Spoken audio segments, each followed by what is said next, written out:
All right, so, this sets the stage beautifully for our next panel, which is about Asia-Pacific travel reopening and what will it take. And I'm very pleased to welcome our moderator, Choo, who's MD of Asia and Head of Government Relations and Corporate Affairs, Expedia Group. So Choo, take it away. Good morning, ladies and gentlemen. Welcome to today's session entitled Asia-Pacific Travel Opening, What Will It Take? This session is a collaboration between WiT and the Asia Travel Tech Industry Association, or AAPA in short. AAPA comprises companies in the travel space with technology and innovation at their core. Members include Agoda, Airbnb, Booking, Expedia, Travelport, and Amadeus. Now, 2 days ago, AAPA and WiT jointly held a roundtable to bring together APAC travel leaders to talk about what will it take to help APAC reopen to travel. Now, the full report will be available on the AAPA website, www.asiatraveltech.org. But here I'm going to give you a short summary to give you a sneak peek of what we discussed. First, travel recovery is fastest in Latin America, Middle East, and helped by high vaccination rates. Happened almost instantaneously when governments lifted restrictions. Same in Europe, 70% recovery. Same for the US. And it's due to a very simple policy of you are vaxxed, you are in, no complicated if this, then that. In contrast, APAC is falling far behind. Its tourism economy is expected to lose $50 billion due to COVID.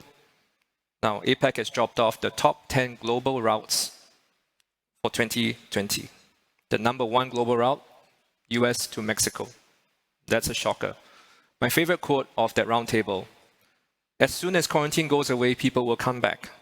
People are now choosing the travel destination not based on inspiration, where they want to travel, but where there is no quarantine and where there's a high vaccination rate.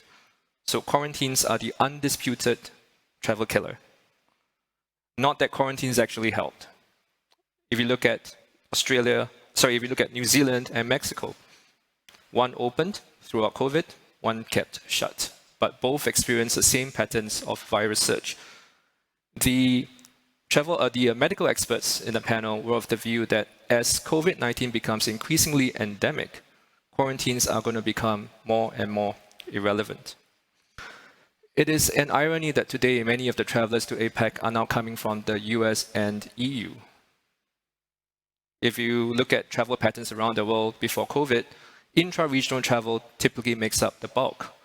And that's true for APAC. But today, APAC governments are artificially shutting themselves off from one another, and that is going to cost the region very dearly. And let's not kid ourselves. Domestic travel alone is not going to be enough. The exception is China. Travel bubbles, business travel lanes, they are so last year, so 2020. They've been beaten to death. VTLs can help build confidence in travel, but they do introduce high cost to consumer and distortions into the market. They can at best be an interim measure. So in short, we need to move the game on, keep it clear, keep it vaccine-based, and keep it simple, and governments need to do more to standardize. So CVS. For consumers, transparency, consistency, predictability are key to get them to travel again. And we, everyone here in this ballroom, and the industry need to work together closely with governments to help make data available in a transparent way to remove confusion and a deficit of trust that exists today. So with that, let me welcome today's panel and formally open today's session. We have a panel of esteemed travel experts within APAC and the world. And let me introduce them. First, Mr. Vinoop Goel, Regional Director for APAC, International Association of Air Travel. Vinoop, please.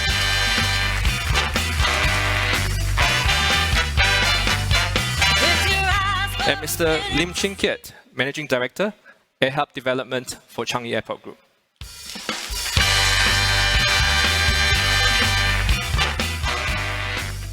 And we have also today with us online, Mr. Timothy Hughes, Vice President, Corporate Development for Agoda. Okay. Yeah. So I've been blocking their way.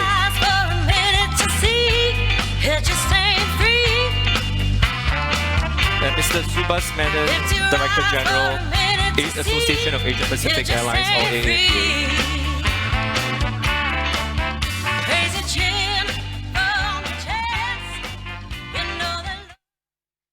So welcome all our esteemed panelists to today's session. Well, thank you all for being here today. And let us start with a context of how travel has looked across the regions. And we have a slide with us provided by AAPA, which shows how international air traffic has varied by the regions. Now, this presents a very sobering picture. If you look at APAC, how it's right at the bottom of the list. So the question to you, Subhas, is how on earth are your airlines surviving? I mean, what are they doing right now to help catalyze APAC's reopening? And what more can we do? Well, the short answer is that they're hanging on by the skin of their teeth and with a healthy dose of creativity. I think most of the airlines have focused their attention on shoring up their liquidity and balance sheets by adopting creative means. Basically restructuring their assets and debt. Some have gone to bankruptcy courts overseas in the UK, the US, for instance, to restructure their debt. Others, or in fact all of them, have looked for credit lines, from governments, shareholders, as well as by reorganizing their debt with creditors and also from banks. But it has been heavy going, but it is amazing after 2 years, almost 2 years, the airlines are still around, so that is good because they have been able to at least maintain a semblance of connectivity. And the silver lining in the cloud is really cargo. Cargo demand has shot through the roof. In fact, it is higher than it was in 2019, And the only thing holding back the growth in cargo revenue is the fact that you don't have enough flights to carry cargo. Of course, airlines have been creative by even converting passenger seats to carry cargo. But cargo, of course, is not enough. It helps, but it is not enough to overcome all the costs that you have. But there are some encouraging signs. Most of the Asia-Pacific governments have abandoned COVID zero strategies and have moved on to COVID normal strategies. So that's a very good sign. Vaccination rates have also moved up. 3 months ago, you're looking at less than 15% full vaccination in most places. But now very few, in fact, only 8 countries I counted are below the world average in terms of full vaccination. So that is also a good sign.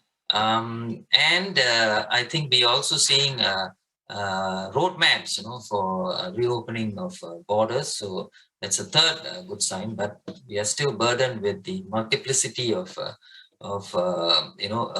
protocols, policies, and practices by different governments. So we need to, synchronize all of that, because otherwise it will be a jungle out there when travel resumes. So the early signs are indicative, and I think we can see the horizon ahead of us, when travel can really open. I would say that the Asia Pacific industry, is like an elephant. It takes a bit of time to get up and go, but once they start, once it starts running, there will be no hurdles or tickets in its way. Thank you, Subhas. And we all hope that passenger air traffic will pick up in 2022 as well. Now let's turn over to Vinoop. Do you share those sentiments? Can you provide us with a global vantage point? Yeah, so thanks for that. And, I think Subhas has laid out the landscape accurately. So if we just put things in perspective, last year, we saw traffic drop by 2/3. So the traffic that we ended up globally was about 1/3 of what it was in 2019. We have seen some positive developments in Europe, in North America. But again, Asia Pacific, as is shown on the slide from that Subhas showed, is pretty much closed. And so by the end of the year, our estimate is we'll still be down by 60%. So it's marginally better, 20% better than last year, but 20% of a small base doesn't make it much better. For 2022, our forecast is that we'll still be down 40%. So it's going to be a long haul for the industry to recover between now and the end of 2022. We think we'll be back to 2019 levels by somewhere around 2023, 2024. Obviously, the recovery in domestic will be faster because you don't have to deal with quarantine and other restrictions. But one of the worrying signs is in Asia Pacific, even domestic travel has taken a sharp dip over the last couple of months.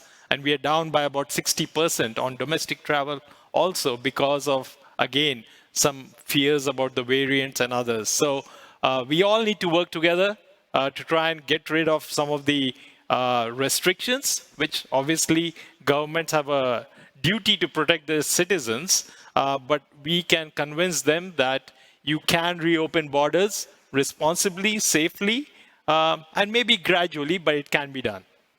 Indeed, I think that's what we all need to do to help catalyze from 2023, 2024 to 2022 to help us recover. And Singapore has really been one of the most innovative countries in APAC when it comes to helping travel reopen. Now we've seen the recent announcements of the vaccinated travel lanes, or VTLs, and Expedia Group, for example, has been in talks with the Singapore government on travel bubbles. Now, Kiat of Changi Airport Group, we know that you've been trying very hard to make this happen. Can you share with us what's your outlook for 2022 for Changi Airport Group, for Changi as a regional hub, and what else can we expect in 2022? Thanks, Chubin. In fact, today, this conference is quite timely because just yesterday and today, a lot of the new vaccinated travel lane flights are just starting. Like this afternoon, we'll welcome the first British Airways vaccinated travel lane flight from London. So we welcome this. For most of this year, Changi Airport's traffic is about 3% of pre-COVID levels. So I think that is definitely not a sustainable level. So with the VTLs, we do already see traffic creeping up. And next year, we want to have many times more the traffic we have today. So from the development between now and next year, two parts. One is the government has already said that it's in talks with more countries to open up more vaccinated travel lanes. I think just 2 days ago, the Australian Health Minister said that they are putting a travel lane with Singapore in top priority. So hopefully that makes it easier for Subhas to come back to Singapore once the Australian lane is established. So we need to see more lanes. Japan, New Zealand, I think all those talks are in the works. That's what the government shared. Then for the current lanes that are on, I think we are also working hard together to see how to maybe simplify or improve some of the criteria, and also maybe expand the breadth of the coverage. So I think once we have the numbers start coming and we get the travelers' feedback, I think we should all work together to see how to simplify that. So we think with those two moves, next year, hopefully the traffic will be much better than today. Yeah. Thank you, Kiat. And you bring up a very good point, which is simplicity, a point that will recur throughout this conversation. Now, another idea that APAC governments have experimented with is that of travel sandboxes. Now, Thailand announced its Phuket sandbox. It has since expanded to other destinations within Thailand. Now, we know that Timothy, you traveled from Thailand to Sydney and then back to Thailand via the sandbox. Can you share with us your experience? How was it like? And how are consumers reacting to the sandbox and also the VTLs? So I lived a lot of that air capacity story for one. I mean, I sat on a wide-body aircraft with 24 passengers flying into Australia and I think 26 passengers flying out of Australia to Singapore. But once I got to Singapore, the flight from Singapore to Phuket was practically full. There was an empty seat in each row at least to keep a sort of bit of distancing, but there were a lot of people getting on that plane, which told an exciting story. But it wasn't easy to get on that plane. I had to do a lot of paperwork. I mean, more paperwork than I even imagined. And I had to replicate it for me and my 15-year-old child. It involved talking to airports, talking to airlines, talking to governments. The timing of the testing to get the right certificate at the right time for the right takeoff was just difficult to give you. I won't go into the details, but you cannot fly on a Sunday or a Monday out of Australia on Singapore Airlines to Singapore because you will not get a testing certificate done on time and authorised in the right way. Just can't do it. So it was difficult and it cost money. To pre-book the tests in Phuket cost me $500 for 2 people. An incredible amount of money to spend just on testing alone. But if I compare my sandbox experience, 14 days of being able to walk along the beaches of Kamala, to go to restaurants, to see friends, to at least be outside, versus my 14 days locked down in the Sofitel Wentworth in Sydney, cannot open a door, cannot go anywhere, cannot choose my food, just complete and utter imprisonment, lockdown, surrounded by Australian police with tasers. If I compare those two experiences, I mean, you can't compare them. And hopefully, here's the hope. I'm one of the last people to do that. Fingers crossed, right? The sandbox in Phuket is now 7 days.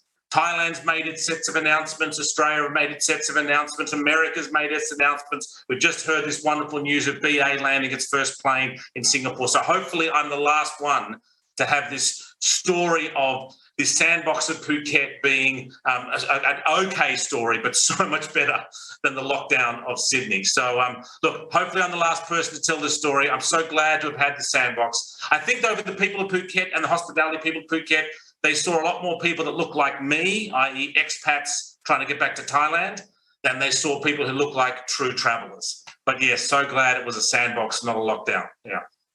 Thank you, Timothy. And simplicity comes in again because there are so many cumbersome procedures that are so costly. That's a big deterrent to travel. Now let's turn to the role of technology and health when it comes to travel. Now, Vinoop, we hear names like Travel Pass, Common Pass, and AAPA Pass as required attestation for people to prove their medical credentials and for them to prove vaccination and testing. Surely this must be very confusing for both travelers and governments alike. So what does IATA think of this? Is there a need for a global standard or at least some level of interoperability? What more can we do?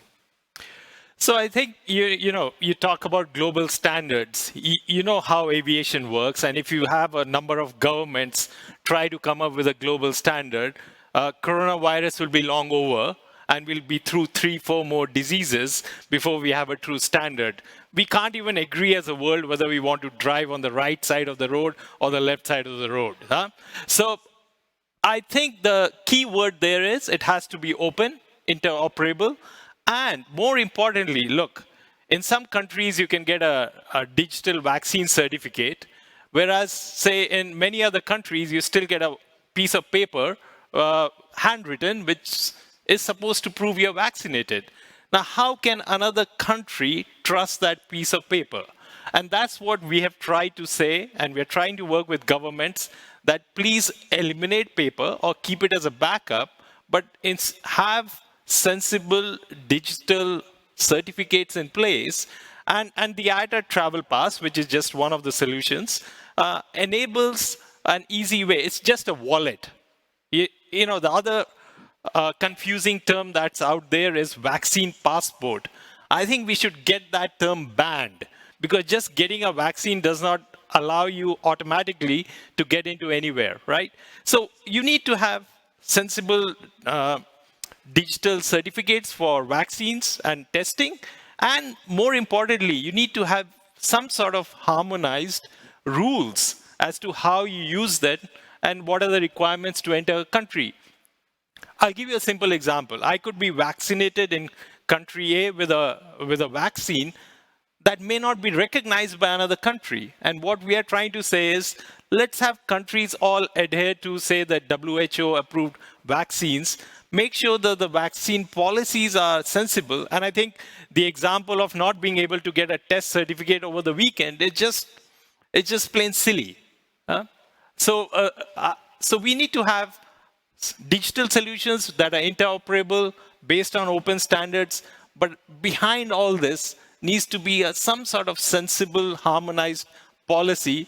Yes, you won't get a global standard, but hopefully like-minded people or like-minded states can start that and bubble towards a global harmonization. Thank you, Vinoop.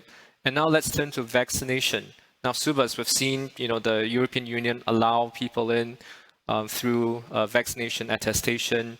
Similarly, the US has announced that from November, vaccinated travelers can enter the US. Why haven't we seen APAC countries do the same? Well, part of the problem is that the vaccination rates in the Asia Pacific were very low. Now that the vaccination rates are picking up, I think more and more governments are recognizing that vaccination should be one of the preconditions for travel. Basically, vaccinated people should not be deprived of quarantine-free travel. Just like they enjoy other freedoms domestically, they should also enjoy the freedom of mobility to travel around the world. So that is the primary condition, and I think this is probably where we should focus our attention and get governments to make sure that the vaccinated people enjoy the same benefits when it comes to travel as they enjoy the freedoms, to go around in terms of mobility within their domestic environments. That's the first thing. Secondly, as Vinoop has pointed out, there's a multiplicity of requirements, and governments are taking a long time to try and streamline and clarify these requirements. We don't expect every government to adopt the same conditions, but at least you should make an effort to forge a consensus on what goes and what doesn't go. So that is the primary condition. And thirdly, I mean, if you say that contactless, seamless travel is the way to go, then you need to find digital solutions. There are any number of travel passes that are already in existence. IATA has got its travel pass, and so have some others. And it's a matter of governments to increasingly sanction these travel passes, and also to provide digital certificates when it comes to vaccination or testing, to be able to enable travelers to adopt contactless and seamless travel practices. The ICAO has come up with the Visible Digital Seal, or VDS they call it. It's a 2D barcode. And this is possible both in the paper format as well as in the digital format. So it's all there. And it also employs the same technology as e-passports, to allow for the digital credentialing of identity, which can also be used to verify the testing certificates or vaccination certificates, and also be used for border access agencies. I mean, it's a tall order to get governments to agree on everything. Within each country, even to get the travel department, the immigration department, the health department, and the transport department to agree is a tall order. So to get governments to agree on everything is a tall order. But at least, to agree that many of these solutions have to be provided digitally, and travel passes can be adopted to enable the whole travel process. Will be a great way to go. At the same time, I think you shouldn't have different rules for different people. You cannot have different rules for residents and another set of rules for travelers. What is good for the goose ought to be good for the gander. There is no evidence that air travel has increased the number, the transmission of this virus. In fact, on the contrary, most of the transmission is happening locally nowadays. So why should travel be singled out for special treatment? I think we should streamline government policies, so that travel, international travel, is considered in the same vein as the freedoms that people enjoy domestically. So can I quickly build on that? I think Subhas, one of the other things that APAC's got to do is get the numbers figured out and the publication of those numbers figured out. I'll give you an example. Just yesterday, for October the 19th, Thailand published its first jab statistics for Bangkok, and we've reached 105% of Bangkok residents have had a first jab. right? Because according to these stats, there are only 7.7 million people living in Bangkok, when really we know the number's closer to 12, right? So we're laughing, but how do you count the population? And if you put out a stat that says 105% of people have got one jab, so APAC's got a job to do to get the sort of numbers right as well. Yeah. Great. So we have a question from the audience. Looks like the travel body is not in sync to come together to solve this travel protocol. What can IATA, ICAO, airports, AAPA, and ATIA do to lead the way? Wow, that's a tough one. And I'm going to have to pass the buck to you first, Vinoop, what I think of my answer. Sorry, can you repeat what was the beginning? So this conundrum Lead the way for what? Lead the way to help solve this mess, this confusion. Yeah. So I think, yes, it's not an easy problem to solve. So for governments, the first priority is to solve their domestic health situation. And we need to understand that and work with them, right? We can't just say to governments, look, open up your borders, allow tourists in, without going through the process, understanding their risk appetite, show to them that international air travel is not a vector for increased transmission, show that there are checks and balances in the layered approach, that first of all, for example, like Subhas mentioned, this transmission doesn't happen on the aircraft. A lot more transmission is happening probably within the cities. Show them that, yes, maybe if you require a pre-departure testing, that reduces the risk. And if you still think that from certain countries there's a higher risk, maybe you can do a post-arrival test also. But then it has to be sensible. You cannot keep adding layers. Look, this industry, if you recall security before 9/11, right? Then there were some security things put in place in the aviation industry, and then we had all these restrictions on liquids and gels. The problem with it is all these restrictions have remained, whereas the risk has changed dramatically. And we need to get sensible measures in place, but we can't keep adding 3 tests, 4 tests, 5 tests. And I think in Singapore also, we used to see some lanes when they still require multiple tests. And yes, Singapore has also scaled back the number of tests required. So it's a matter of educating the governments and the authorities what aviation has done, is doing to keep travel safe, and to try and work with them to see, okay, based on the risk appetite, based on, say, the vaccination rates, the rate of transmission, how can we work with them to get sensible measures put in place to allow travel rather than restrict travel? Thank you. Thank you, Vinoop. And I think that question was both a statement in itself as well as a question. And that statement would be, we're not doing enough. You know, all the associations, to a certain extent that was true before COVID, but definitely during COVID, I think we have all worked together. And in a few ways, one, we knew that governments needed very good data to help them make those decisions. If we wanted them to do a certain course of action, we would need to show them data that helps to prove that course of action is an advisable one.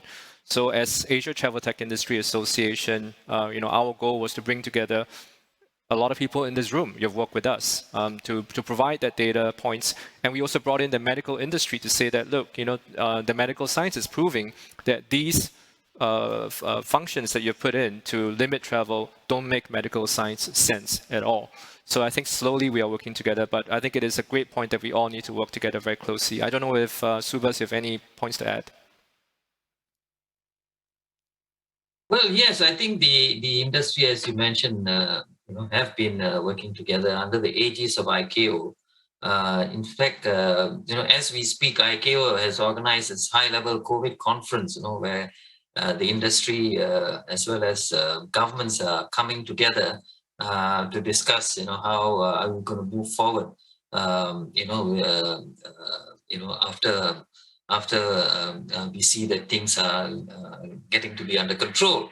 And as Vinoop said, government's first priority is, of course, the safety and the health of their residents, So now they are feeling that, things are under control. They the hang of what this COVID is doing, and they are beginning to focus their attention on travel and tourism, and they are definitely going to work with the industry in order to be able to usher a smooth reopening of borders. I mean, basically, these things are not so easy to solve, because the situation in every place is different, and the vaccination supply as well as the resources available to every country are different, so they're coping with these things along the way. I mean, we have waited, I think, 19 months already